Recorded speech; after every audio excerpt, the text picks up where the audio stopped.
How are you looking at this India-EU FTA finally, getting to see the light of the day?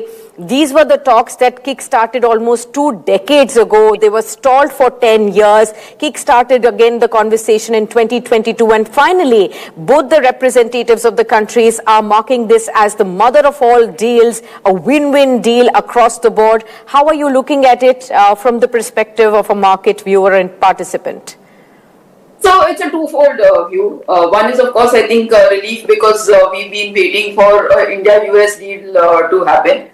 And we've not really, you keep going back and forth on that, and we've not really seen people sign the dotted line. Now we have not a deal with the US, not a trade deal with the US, but with another very significant player, which, as you said, was in the works for a very long time.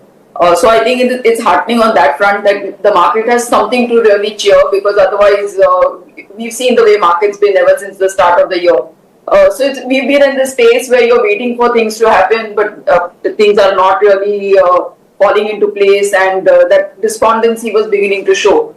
So from that perspective, I think market is definitely cheering that you have finally sort of a tangible deal in place. And secondly, I think the deal itself, because as we were discussing, the EU is a big region in terms of business, and the possibilities that open up therefore for you are going to be good. Now, I think the final details will be worked out over a period of time, but yes, I think it's a very sizable deal in that sense, because you do see a significant percentage of exports to the European Union as a whole, and therefore a deal that has been in the pipeline for so long to finally sort of take shape is very heartening in itself.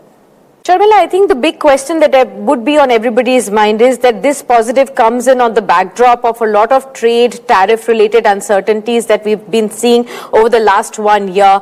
Largely, the talks have been around how India and US have still not been able to ink a deal for themselves. Do you think this 50% tariff impact that we've been facing for a lot of domestic industries, including textiles, gems and jewelry, will some of the impact get offset because of the signing of the India-EU FTA there, and you now emerging as one of the even bigger players that it was earlier when it comes to Indian exports? How would you look at it? If you've been watching, and I'm sure everybody has been, what has been happening in Davos, I think there was one clear sentiment that came from the European leaders there, that there was somehow a sense that there was a very stringent, in fact, speech where they said that it's all about policy and not enough about action. So I think they are sort of getting back into a game where, they don't want to be only about regulation and policy, but really sort of move forward and open doors for trade. And secondly, I think that if you lose on the one hand, you are gaining on the other, and this seems to be a sort of a strategy the world over. Maybe coming days will see us strengthening ties with other bigger players like China or some other nations, because ultimately you can only wait for something to happen for an X amount of time. And while it was very optimistic to think that anything could fructify in 90 days, now a significant amount of time has gone by. So if we still don't get a conclusive deal in place, I'm sure all countries, not just India, would be exploring very actively other countries where they can establish trade relations with.